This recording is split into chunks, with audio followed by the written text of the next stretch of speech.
Hello friends, नमस्कार। Welcome back to my channel. तो मैं हूं तारा और हमारे चैनल तारा सिस्टर की टिप्स में आपका स्वागत। तो हमारे चैनल को सब्सक्राइब जरूर कर दीजिएगा अगर अभी तक नहीं किया है तो, और वीडियो को लाइक भी कर दीजिएगा, शेयर भी कर दीजिएगा। चलिए तो फटाफट आगे बढ़। तो आज का टॉपिक है कि ससुराल में सबसे ज़्यादा झगड़ा देवरानी जेठानी में ही टक्कर चलता है, बहुत ही मनमुटाव रहता है। देखिए, देवरानी जेठानी का रिश्ता ना ससुराल को खुशहाल बनाए रखने में बहुत ही अहम भूमिका निभाती है, लेकिन तो ऐसा नहीं हो रहा है। बहुत देवरानी जेठानी में तो एकदम टकराव रहता है, हमेशा मनमुटाव रहता है। कभी कभी ना देवरानी जेठानी में इसलिए भी नहीं पड़ती है क्योंकि सास जो है ना दोनों को एक नज़र से नहीं देखती है। कभी किसी को ज़्यादा मानती हैं तो कभी किसी को कम मानती हैं।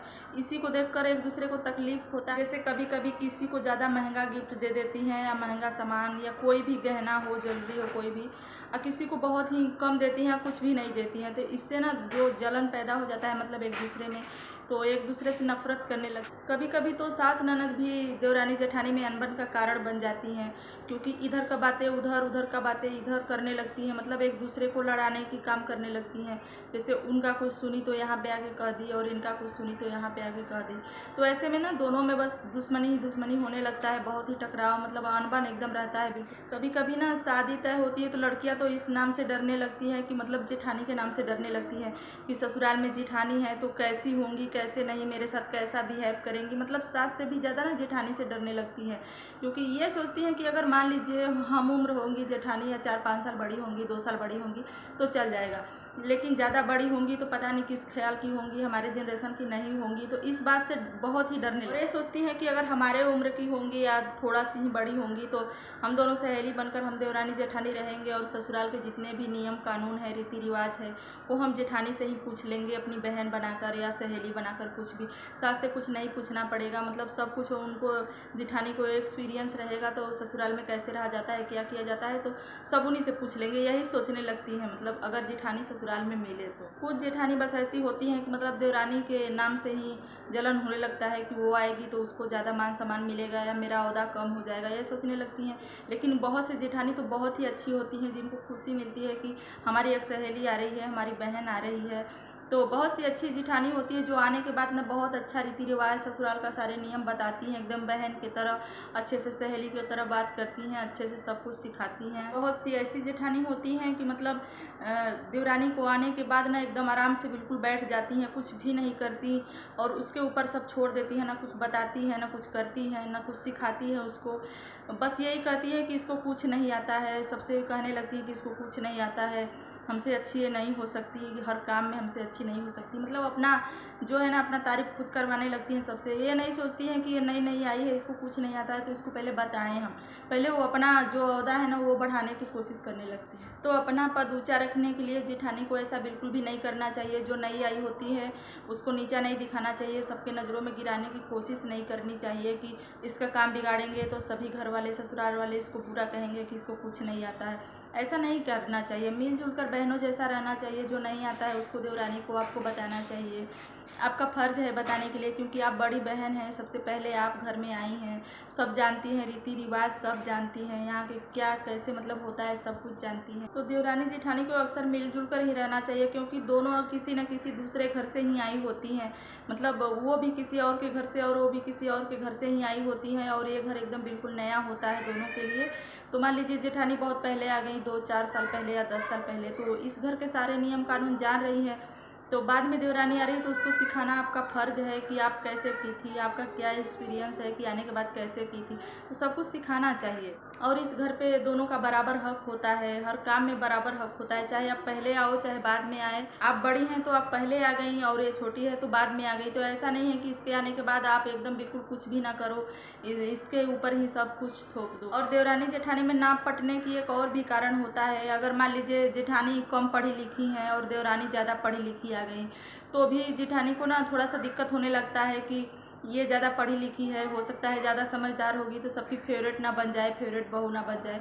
तो इससे ना उनको जलन होने लगती है, और वो ना हर काम में उसको नीचा दिखाने की कोशिश करने लगती हैं कि इसको नीचा दिखाएंगे तो हमारा जो पद है वो ऊंचा ही रहे, हम सबके नज़रों में समझदार रहेंगे और ये बेवकूफ़ रहेंगी, ऐसा मतलब करने लगती है। और अगर जेठानी के पति नौकरी कर रहे हों और देवर कुछ नहीं कर रहा हो, ऐसे ही बेरोजगार हो, तो इस वक्त में तो और जेठानी मतलब देवरानी को ना कुछ भी नहीं समझती है, अपना ना बहन समझेगी ना सहेली समझेगी, एकदम उसको नीचा दिखाकर मतलब रखना चाहती है। तो ये बातें हम एक लोग के लिए नहीं कर रहे हैं, सभी के लिए कर रहे हैं। मतलब किसी के घर में जेठानी का चलता है तो किसी के घर में देवरानी का चलता है। ऐसा नहीं है कि जेठानी ही गड़बड़ होती है, देवरानी नहीं होती है। कुछ देवरानी भी मतलब अपने आप को ज़्यादा समझने लगती हैं और कुछ जेठानी होती हैं जो दबा कर रखती हैं। तो दोनों मतलब दोनों में खट्टा मीठा थोड़ा थोड़ा ना कमियां रहता है। कभी कभी तो ये भेदभाव ना इतना बढ़ जाता है, मतलब हद से ज़्यादा बढ़ जाता है कि अगर मान लीजिए जेठानी बड़ी है, सब कुछ जान रही है या सब कुछ उनके अंडर में है, तो वो क्या करेगी ना कि अपने पति के लिए, अपने परिवार के लिए ना अच्छा अच्छा सब कुछ खाना बनाएंगी, खाना देंगी, और देवर के लिए कुछ भी नहीं, रूखी सूखी कुछ भी दे देंगी। और यही काम कुछ देवरानी भी करती हैं, उनका चलता है तो वो भी अपने पति के लिए कुछ अच्छा अच्छा मतलब खाना देगी, अच्छा अच्छा घी मलाई मक्खन जो भी हो, और जेठ जी के लिए कुछ भी नहीं, रूखी सूखी वही। तो ये दो जो अपने अपने परिवार के लेकर, अपने अपने पति को लेकर जो भेदभाव होता है ना, ये बहुत ही बड़ी अनबन का कारण होता है। कहते हैं लोग ना कि जेठानी पहले से ही घर में आई होती है तो उसका हुकूमत ना सभी के ऊपर चलता है, जैसे सास ससुर हो या देवर हो, ननद हो। तो कभी अगर घर में मछली बनता है तो क्या करेंगे कि अपने पति को अच्छे अच्छे पीस देंगी, और देवर जो है, ननद है, ससुर है, उनके लिए मुंडी या कांटे यही सब देती हैं। तो ऐसी जेठानी ना बहुत ही मतलब पहले से ही ऐसा करती रहती हैं, तो देवरानी उनके लिए क्या है। मतलब पहले से जब देवर ननद के साथ ऐसा कर रही हैं तो देवरानी के साथ तो और भी कुछ कर सकती है। तो ऐसी जेठानी ना पहले से ही भेदभाव करती रहती हैं, मतलब देवर के साथ, ननद के साथ, तो उनके लिए देवरानी कुछ नहीं होती है। मतलब देवरानी के साथ तो करना बहुत आम बात हो जाता है। तो कुछ होती हैं, कुछ बहुत ही अच्छी होती हैं। तो मतलब ये जो भेदभाव वाली भावना होती है ना, यही रिश्तों में दरार पड़ने की असली कारण होती है। तो भेदभाव नहीं करना चाहिए इतना ज़्यादा। अगर मान लीजिए जेठानी ससुराल में ज़्यादा पढ़ी लिखी हो, ज़्यादा हाई फाई हो ना, तो ऐसे में देवरानी आती है तो उनको मतलब देवरानी को ना बिल्कुल भी इज्जत नहीं देती हैं, एकदम अपने से नीचा रखना चाहती हैं, एकदम नौकरानी बनाकर रखना चाहती हैं, जैसे हर मामले में ना अपने से नीचा ही समझती है। तो ऐसा नहीं समझना चाहिए। और यही बात देवरानी के अंदर भी होता है। अगर देवरानी ज़्यादा पढ़ी लिखी आ गई और जेठानी कम पढ़ी लिखी है, तो ऐसे में देवरानी भी जेठानी को ना कुछ नहीं समझने लगती है, मतलब कि ये कम पढ़ी लिखी है, कुछ भी नहीं आता हो। तो यही सब जो भेदभाव, छोटे छोटे ही भेदभाव होते हैं, जिससे ना रिश्ते एकदम बिल्कुल ख़राब हो जाते हैं, जो ससुराल में बिल्कुल ही रिश्ता मतलब नहीं निभाया जा सकता। और कुछ तो सास ननद भी ऐसी होती हैं कि दोनों को हमेशा एकदम बिल्कुल लड़ाना चाहती है, मतलब उसकी बात यहाँ पे, इसकी बात वहाँ पे, मतलब इधर उधर की बातें हमेशा करती रहती हैं। इससे उनको ये फ़ायदा मिलता है ना कि मतलब एक दूसरे के नज़र में वो अपने आप अपना इज्जत बनाना चाहती हैं, लेकिन अपनी इज्जत बनाने के चक्कर में दोनों बहुओं को लड़ा देती हैं, ऐसी भी करती हैं। और कुछ तो पास पड़ोस के लोग भी होते हैं जो बहुओं का कान भरने लगते हैं। जेठानी के पास जाएंगे तो कहेंगे कि तुम बड़ी होकर इतना काम कर रही हो और वो छोटी होकर कुछ नहीं कर रही है, तुमसे बाद में आई है तो उसको सब करना चाहिए।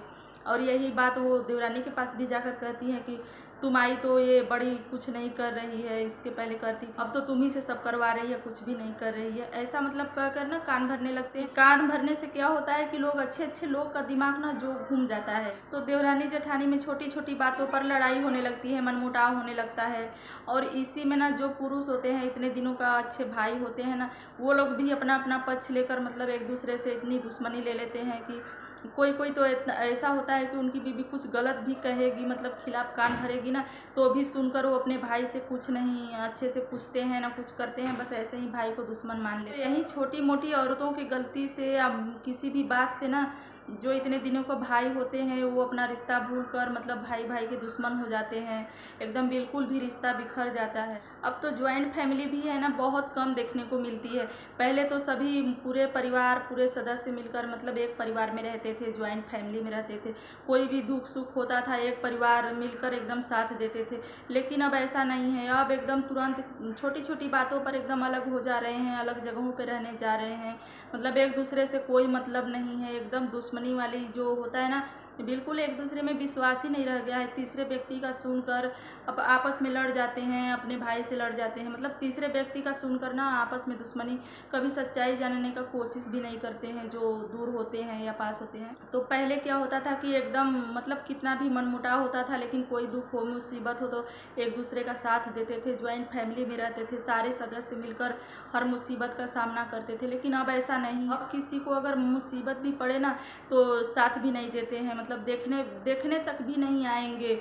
इतना दुश्मनी हो जाता है अपने ही भाई से, अपने परिवार। कुछ तो ना सास ससुर ऐसे होते हैं कि मतलब बेटों को बहुओं को लड़ाते ही रहते हैं, मिलाने का कोशिश भी नहीं करते हैं। मान लीजिए अगर किसी वजह से झगड़ा हो जाता है तो सास ससुर का ये फर्ज होता है कि दोनों बेटों को मिला दिया जाए या बहुओं को मिला दिया जाए, लेकिन अब ऐसा नहीं होता है। दोनों को वो और लड़ाते रहते हैं, मतलब मिलाने का कोशिश ही नहीं करते हैं। तो दोनों भाई में इतना दुश्मनी हो जाता है ना कि एक दूसरे के सुख दुख में साथ भी नहीं देते हैं। किसी को मुसीबत पड़े तो देखने तक नहीं आते हैं। ऐसा हो गया है आजकल तो, मतलब पराए लोग आ जाएंगे लेकिन अपने ही भाई नहीं आते हैं, अपनी भाभी नहीं आती हैं, ऐसा हो गया। तो कुछ सास ससुर भी ऐसे होते हैं कि मतलब किसी का ज़्यादा पक्ष लेते हैं, किसी का कम पक्ष लेते हैं, किसी को ज़्यादा मान जान देते हैं, किसी को एकदम बिल्कुल भी नहीं मानते। बेटे बहू को एकदम जैसे लगता है कि वो उनका बच्चा ही नहीं है, बेटा ही नहीं है। तो ऐसे भेदभाव नहीं करना चाहिए। सभी बच्चे आपके हैं, सभी बच्चों को मान सम्मान देना चाहिए। मतलब सभी बच्चे आपके हैं तो एक बराबर देखना चाहिए। अगर लड़ रहे हैं बच्चे तो दोनों को समझाना चाहिए, नहीं कि एक का पक्ष लेकर एक को एकदम से बेगाना बना दिया जाए, बेसहारा हो जाए। तो ऐसा नहीं करना चाहिए। सभी को मिलाने जुलाने की हमेशा कोशिश करना चाहिए। यही ननद का भी काम होता है। अगर घर में है, छोटी हैं तो भी, या ससुराल से आ रही हैं तो भी, कि भाई भाई ना लड़े या भाभी भाभी ना लड़े, सबको मिलाने की ही कोशिश करना चाहिए। क्योंकि कान भरने वाले बहुत होते हैं, लड़ाने वाले बहुत होते हैं, लेकिन मिलाने वाले बहुत कम हो। तो आज की वीडियो बस यहीं तक। अब हम मिलेंगे नेक्स्ट वीडियो में। तो ये दुश्मनी छोड़कर, लड़ाई छोड़कर देवरानी जेठानी को बहनों जैसा, सहेलियों जैसा रहना चाहिए। अगर मेरी वीडियो थोड़ी सी भी अच्छी लगी होगी तो वीडियो को एक लाइक और चैनल को सब्सक्राइब जरूर कर दीजिएगा। बिल्कुल फ्री है, आपका एक भी पैसा नहीं लगने वाला है। तो सब्सक्राइब जरूर कर दीजिएगा और शेयर भी कर दीजिएगा। कमेंट में ज़रूर बताइएगा कि हम सही बोल रहे हैं या गलत बोल रहे हैं, देवरानी जेठानी को कैसे रहना चाहिए। अगर आपके पास इससे बेटर मतलब जानकारी होगी तो हमें ज़रूर कमेंट में बताइएगा। और हम मिलेंगे नेक्स्ट वीडियो में। तब तक के लिए अपना ध्यान रखिए, खुश रहिए और अपनी सिस्टर को दीजिए इजाज़त। हम मिलेंगे नेक्स्ट वीडियो में, तब तक के लिए।